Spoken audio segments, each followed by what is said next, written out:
उन्हें अपने जीवन में स्थायी रूप से रखिए, जरूर इसका लाभ मिलेगा। बहुत सारी बातें हुई। आदरणीय रामेश्वर शर्मा जी ने कहा कि हम अभी तक सीख रहे हैं।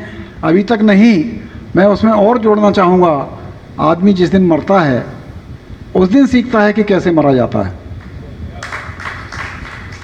हम सीखने का यह क्रम बनाए रखें, अपने व्यक्तित्व में, प्रतिभा में परिष्करण की निरंतर कोशिशें जारी रखते रहें। निश्चित रूप से हमारे उद्देश्य में हम अवश्य सफल होंगे। पथ काव्य यात्रा के अंतर्गत अशोक वाटिका में जाना हुआ और उस स्थान पर गया जहां माता सीता के सामने हनुमान जी प्रकट हुए थे। मन में जो उद्भूति आई उसे मैंने एक अपनी छोटी रचना में बांधने का प्रयत्न किया है, आज सबके सामने यहाँ रखता हूँ। वन अशोक में गुमसुम सीता मन ही मन में कहती है, आज राम की स्मृति में नैनों से गंगा बहती है। हनुमान जी ने जाकर जब वहाँ देखा,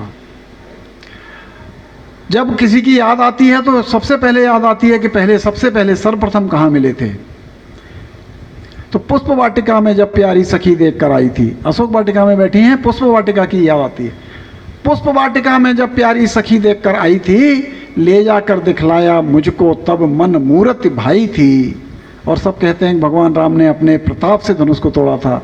माता सीता की अनुभूति, पुष्प वाटिका में जब प्यारी सखी देख कर आई थी, ले जाकर दिखलाया मुझको तब मन मूरत भाई थी। जगदम्बा माँ से विनती कर मैंने सुचिवर पाया था। जगदम्बा माँ से विनती कर मैंने सुचि वर पाया था, तब देवों की प्रबल कृपा से प्रभु ने धनुष उठाया था। आज कृपा वह कहाँ खो गई जो सबका हित करती है, आज राम की स्मृति में नैनों से गंगा बहती है।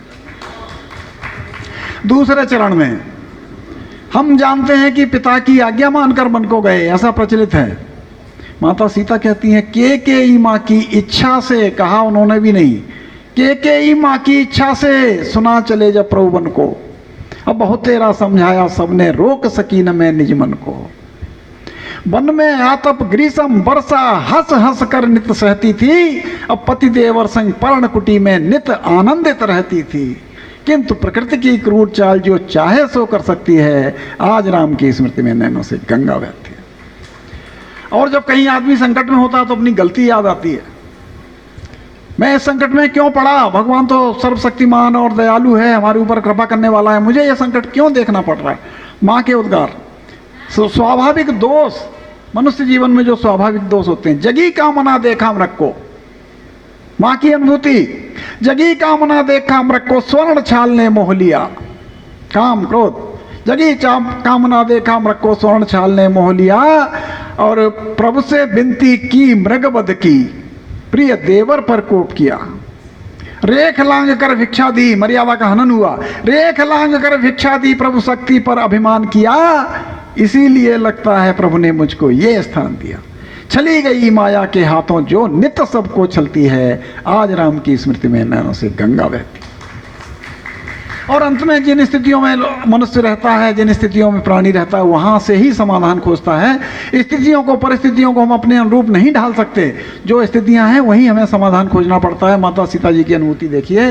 हे अशोक तरु, हे अशोक तरु, तुम तो सबका शोक हरण नित करते हो। आसमान से अगन दिलाकर क्यों न दूर दुख करते हो। धरती माता, धरती माता, तू तो सबको एक दिन गोद सुलाती है। फट जा मुझे समाहित कर ले, क्यों ये दिन दिखलाती है।